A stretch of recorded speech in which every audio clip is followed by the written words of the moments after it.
Hey people, just when you thought things couldn't get any worse, well, things are getting worser. Is that even considered proper English? Worser? Anyways, not sure if you guys caught our video a few days ago about Canadians to withdraw money from banks. You might want to watch that because people are now losing confidence, have lost confidence in their governments. And when there is a loss of confidence in the governments, people start to lose faith in their banking system. And keeping money in the banks may be a problem. So, and it's going to tie into what we're talking about here today. They're going to start freezing bank accounts. Yes, Canadian governments are catching wind of people closing bank accounts. I just had a gentleman email me to let me know it's going to cost him $85 or $90 to close his bank account and take all his money out. And that's what's happening. Governments are going to get tough because once people start removing their money from the accounts, it causes a runoff on the monetary system, and that creates a social, economic, every form of collapse humanly possible. And that's what every country dreads, a runoff on monetary. But what's happening today with freezing accounts? Check this out.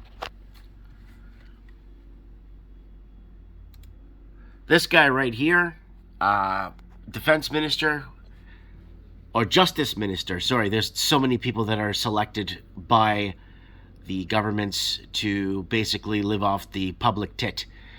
Trudeau's justice minister says being pro-Trump is a factor that will decide if your bank account is frozen under emergency orders. He did say that. It's not a joke. So was it taken out of context? Let's take a look. So this is the Press United reporting on this. You should be worried, Justice Minister tells Conservatives who donated to trucker protests. Canada's Justice Minister David has told supporters of Donald Trump who donated to the ongoing Freedom Convoy trucker protests that they should be worried about having their bank accounts frozen. Lametti said his government is considering extending emergency powers brought in to break up the demonstrations. Why don't they just freeze the bank's accounts for the last 10 to 12 years of the incredible amounts of money laundering that's been coming in from China that was actually lots of money was made through opioids and fentanyls that was produced and made in China, smuggled into Canada and the blue states of America, and that money was used and relaundered and layered, integrated into the housing system in Canada.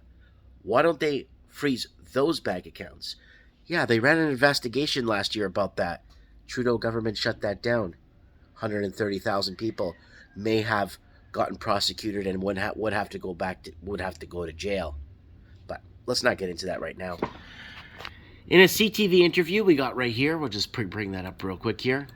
So there it is, another article there.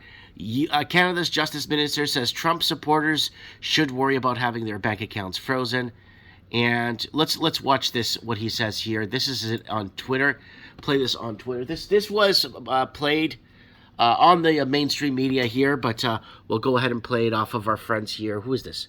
Rebel News. So Rebel News is reporting this, so for everyone to see as plain as day.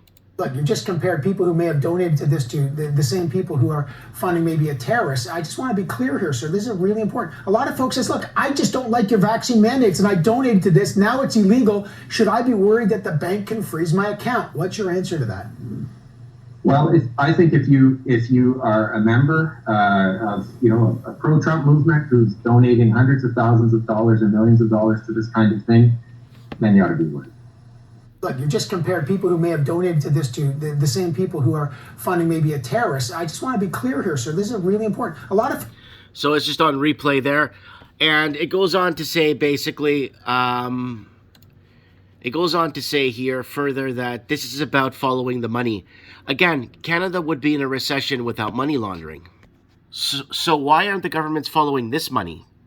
Hundreds of billions of dollars illegally laundered through our housing system to impoverish the middle class and wipe out, and proceeds from that went to more fentanyl distribution and wiping out our youth. Why isn't this being investigated? Are these bank accounts being frozen? This is what I'm not understanding. These are actual criminals that are actually laundering money through our country and impoverishing our middle class. Or here's even a bigger one. World economy would collapse if London stops laundering money. That's the world economy. Why are they going after the real criminals? Well, the real criminals that are money laundering is enormous in English-speaking countries and blue states of America. That's why America is turning into Amerifornia. Why are they going after the real criminals here?